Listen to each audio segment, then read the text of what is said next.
اعوذ باللہ من الشیطان الرجیم بسم اللہ الرحمن الرحیم اللہم صل علی محمد وعلی محمد وعجل فرجہم قال اللہ الحکیم بسم اللہ الرحمن الرحیم ومن اظلم ممن افترى علی اللہ کذبا۔ خداوند متعال قرآن مجید میں ارشاد فرما رہا ہے، اس شخص سے زیادہ ظالم کون ہو سکتا ہے کہ جو اللہ پر بہتان باندھے۔ اس آیت کے ضمن میں آیت اللہ العظمیٰ مکارم شیرازی نے ایک تقریر کی تھی چند سال پہلے، تو اس میں فرمایا کہ جو شخص بھی دوسرے کو گمراہ کرتا ہے وہ مفتری ہے اور اللہ پر بہتان باندھنے والا ہے۔ البتہ انہوں نے کہا تھا کہ اگر وہ مسلمان ہے اور اللہ پر بہتان باندھتا ہے تو لا توبۃ لہ، اس کے لیے کوئی توبہ نہیں ہے۔ امام کاظم علیہ السلام کا انہوں نے فرمان بھی نقل کیا تھا۔ البتہ ابھی سوشل میڈیا پر ذاکر جعفر جتوئی نے معافی مانگی ہے اپنے ان باطل عقائد کی کہ جو اس نے پھیلائے ہیں اور عوام میں ان کو بیان کیا ہے۔ میرے محترم سامعین، ناظرین گرامی، سب سے پہلی بات یہ ہے کہ انسان دیکھے کہ کس عقیدے کو اپنا رہا ہے۔ اللہ تعالیٰ نے عقل جیسی عظیم نعمت سے نوازا ہے اور ہمارے لیے تو بہت ہی واضح اور روشن راستہ ہے۔ اللہ نے ہمیں پاک پیغمبر سے لے کر قائم آل محمد تک تمام ہستیاں معصوم عطا فرمائی ہیں۔ ان 14 کے علاوہ اللہ نے ہمیں قرآن مجید جیسا عظیم معجزہ بھی عطا فرمایا ہے۔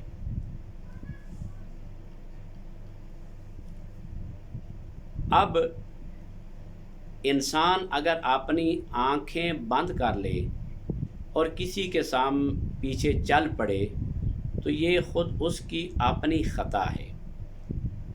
سب سے پہلی بات یہ ہے کہ خود ائمہ اطہار علیہ السلام بھی فرماتے ہیں کہ جب تم عقیدہ اپنا رہے ہو تو پھر کم از کم اس کو عقل کے پیمانوں پر پرکھ لو، قرآن مجید پر پرکھ لو، سنت رسول اللہ اور سنت ائمہ طیبین و طاہرین پر پرکھ لو۔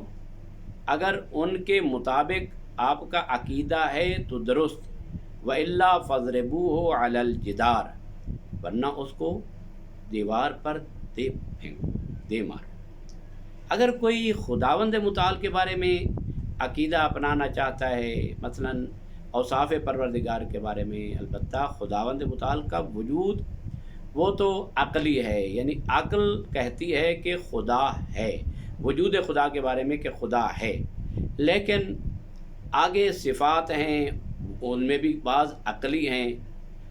لہذا اگر کوئی انسان عقیدہ توحید اپنانا چاہتا ہے تو کم از کم اسے چاہیے نہج البلاغہ کا پہلا خطبہ پڑھ لے، امام سجاد علیہ السلام کا صحیفہ سجادیہ جو کہ زبور آل محمد ہے اس کی تلاوت کر لے، خود ائمہ طاہرین علیہ السلام سے پوچھ لے کہ ہم نے آپ کے دامن کو تھاما ہے تو آپ ہمیں بتائیں کہ خدا کو کیسا ماننا چاہیے۔ کیا خدا کو جسم و جسمانیت والا ماننا چاہیے یا خدا کو عیوب سے منزہ اور مبرہ ماننا چاہیے؟ اسی طرح جب ہم کہتے ہیں سبحان اللہ تو سبحان اللہ کا معنی کیا ہے؟ خدا کے صفات اور انسانوں کے صفات کیا ایک جیسے ہیں؟ آیا خدا کا علم اور انسانوں کا علم ایک جیسا ہے؟ آیا خدا کا دیکھنا اور انسانوں کا دیکھنا، مخلوقات کا دیکھنا ایک جیسا ہے؟ خدا کا سننا اور مخلوقات کا سننا ایک جیسا ہے؟ انسان کا زندہ ہونا اور خدا کا زندہ ہونا، انسان کا عالم ہونا اور خدا کا عالم ہونا، یہ کیا ایک ہی چیز ہے یا اس میں کچھ فرق ہیں؟ تو یہ چیزیں کس سے پوچھنی چاہیے؟ ائمہ طیبین و طاہرین اللہ نے ہمیں عطا فرمائے. ہم مولا علی علیہ السلام سے پوچھ سکتے ہیں, پیغمبر خاتم سے پوچھ سکتے ہیں, اور دیگر ائمہ علیہ السلام سے پوچھ سکتے ہیں. ہمارے تو پاس بہت زیادہ علمی خزانہ ہے. اللہ نے ہمیں قرآن عطا کیا. پیغمبر نے فرمایا کہ قرآن اور اہل بیت کو تھامے رکھو, جب تک تم ان دونوں کے دامن کو پکڑے رہو گے تو کبھی گمراہ نہ ہوگے. اور اس کے بعد ہمارے پاس زبور آل محمد, اخت القرآن جس کو کہا جاتا ہے, یعنی صحیفہ سجادیہ, امام سجاد علیہ السلام کی دعاؤں کا مجموعہ ہے. اور تمام ائمہ نے جب بھی کلام کا آغاز کیا اللہ کی حمد سے کیا اور اس کی توحید سے کیا, اور پھر محمد و آل محمد پر درود و سلام بھیجا. اور اس کے بعد جو بھی مشکل مسائل ہیں سوائے ہمارے ائمہ کے اور کسی نے ان کی گتھیاں نہیں سلجھائیں, اور کسی کے پاس ایسی پاور علمی ہے ہی نہیں کہ وہ ان مشکل مسائل کی گتھیاں سلجھا سکے. تو ہمیں کیا ضرورت ہے دوسروں کی اس مسئلے میں تقلید کرنے کی کہ ہم کہیں کہ ہم فلاں خطیب کے بتائے ہوئے نکات جو ہیں جس سے عوام جو ہے وہ زیادہ ابھرے اور اچھلے اور ہماری فیسیں بنے اور ہمارے مجالس بنے. میرے محترم, مجالس بن سکتی ہیں. دنیا کا یہ عارضی مال چند دنوں کے لیے انسان ممکن ہے حاصل کر سکے, لیکن کیا کریں گی اس وقت جب فرشتہ اجل اچانک سے آ جائے گا اور ہماری روح کو قفس انصری سے لے جائے گا. ہمارا جسم جو ہے یہاں بے جان پڑا رہے گا, اور ہماری روح اور ہمارے نفس جس نے جو کچھ اس دنیا میں کمایا ہے اس سے آگے سوال کیا جائے گا. ہماری اولادیں تو کھا جائیں گی, ہمارے دوست احباب کھا جائیں گے. ہم یہ اموال دنیا جو ہے کتنا مصرف کر لیں گے, کتنا خرچ کر لیں گے. لہذا سب سے پہلے دیکھنا چاہیے کہ ہم نے باطل عقائد جو پھیلائے ہیں, یہ ذاکر جعفر جتوئی کے بارے میں, اگر یہ سچی توبہ ہے, التائب من الذنب کمن لا ذنب لہ, یہ اس کے لیے کہ جو خود گمراہ ہے, خود غلط عقیدہ رکھتا تھا یا خود گمراہ تھا, اس کی توبہ کیا ہے؟ اس کی توبہ یہ ہے کہ جو پچھلے اعمال ہیں, اگر غلط عقیدہ کی بنیاد پر اس نے کچھ اعمال کیے ہیں تو ان اعمال کو دوبارہ بجا لائے اور اس سے مکمل توبہ کرے. توبہ کا مطلب کیا ہے کہ ایسا کام پھر دوبارہ نہیں کروں گا, ایسا عقیدہ پھر دوبارہ نہیں اپناؤں گا. اور اگر کسی نے غلط تقریر کی ہے, مضل ہے, یعنی دوسروں کو گمراہ کیا ہے, تو اس کا مسئلہ بہت سنگین اور سخت ہے. محمد و آل محمد سے معافی مانگنا, یقیناً معافی مانگیں گے, اللہ کی ذات سے سب سے پہلے معافی مانگیں گے, محمد و آل محمد سے معافی مانگیں گے, مومنین سے معافی مانگیں گے. لیکن اس سے سنگین تر اور سخت تر مسئلہ یہ ہے کہ جن لوگوں کو اس غلط عقائد کی بنیاد پر ہم نے گمراہ کیا ہے, وہ اگر زندہ ہیں تو ان کو بتایا جائے, اور اگر دنیا سے چلے گئے ہیں تو اس کے بارے میں معاملہ کیا ہوگا.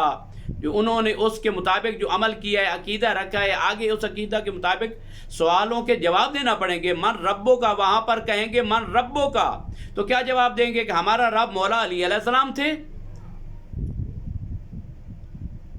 تمہارا رازق کون تھا, تمہارا خالق کون تھا, تمہارا پالق کون تھا, تمہیں رزق دینے والا کون تھا, تمہارا محیی کون تھا, تمہارا ممیت کون تھا, تمہیں مارنے والا کون تھا, تمہیں زندہ کرنے والا کون تھا, تمہیں موت دینے والا کون تھا. یہ جواب ہم کس طرح دے سکتے ہیں وہاں پر؟ میرے محترم, یہ بہت سخت معاملہ ہے. ایت اللہ العظمیٰ جوادی آملی ارشاد فرما رہے تھے کہ امام خمینی نے قم المقدسہ میں مسجد اعظم میں اپنے ایک درس کے دوران فرمایا کہ انسانوں سے قبر میں عام چیز کے بارے میں سوال کیا جاتا ہے.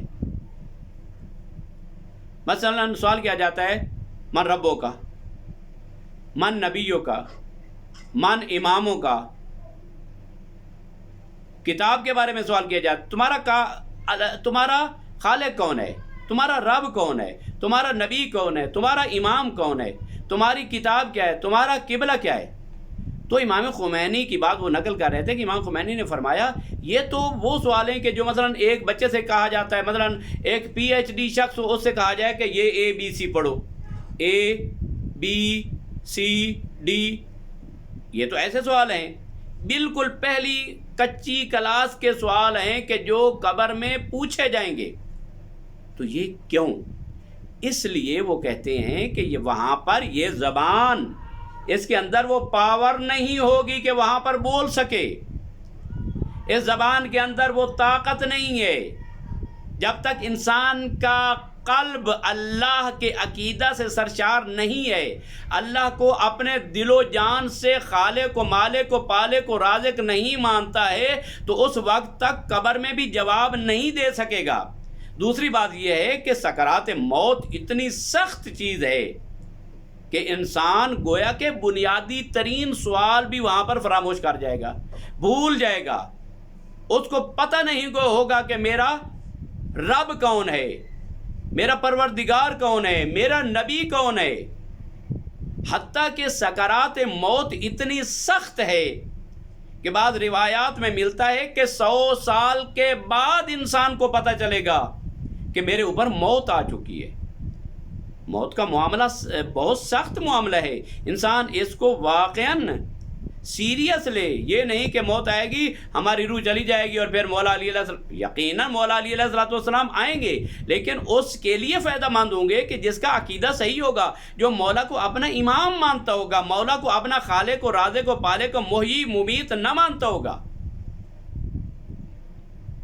لہذا کیوں علماء فرماتے ہیں کہ اتنے آسان ترین سوال ABCD کا سوال جو ہے، یا الف ب جیم دال کے سوال جو ہیں وہ قبر میں کیے جائیں گے، اس لیے کہ موت اتنی سخت ہے، سکرات موت اتنی سخت ہے کہ انسان کو بنیادی ترین سوال بھی بھول جائیں گے، انسان کی حواس باختہ ہو جائیں گے۔ اور یہ ضروری نہیں کہ یہ زبان وہاں پر بولے، اگر قلب میں عقیدہ راسخ نہیں ہے اللہ کے خالق و مالک و رازق و پالق ہونے کا، تو اس وقت وہاں قبر میں بھی جواب نہیں دے سکے گا۔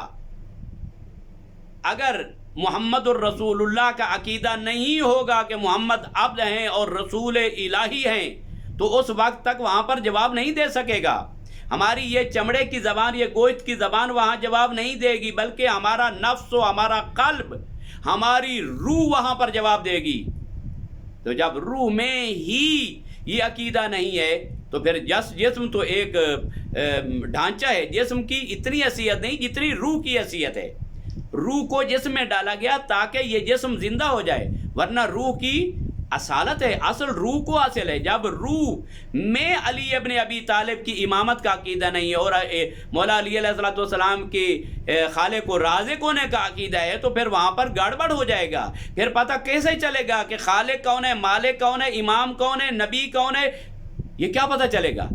اصل کون ہے، دینے والا کون ہے اور لینے والا کون ہے، یہ کب پتہ چلے گا؟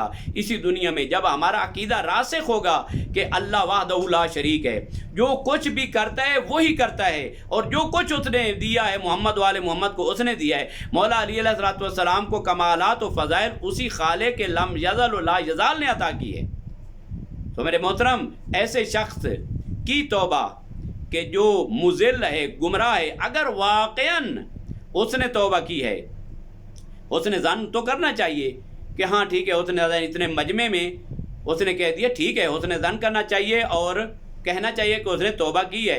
اور اگر واقعاً توبہ کی ہے تو ایک کام یہ بھی کرنا پڑے گا کہ جو باطل عقائد میں نے پھیلائے ہیں ان CDs کو، ان کو بالکل ریموو کیا جائے، ان کو ختم کیا جائے۔ میرا ان باطل عقائد سے کوئی تعلق نہیں، آج کے بعد میں نے ان عقائد سے دستبرداری حاصل کر لی، اور جن لوگوں نے میرے وہ عقائد سنے ہیں وہ خبردار رہیں، وہ عقائد غلط ہیں اور ان کے اوپر عمل نہ کیا جائے۔ عقائد وہی ہیں جو اللہ نے قرآن، سنت اور محمد والے محمد نے بتائے ہیں۔ انشاءاللہ امید ہے میری یہ باتیں آپ سب کے لیے مفید ہوں گی۔ والسلام علیکم ورحمۃ اللہ وبرکاتہ۔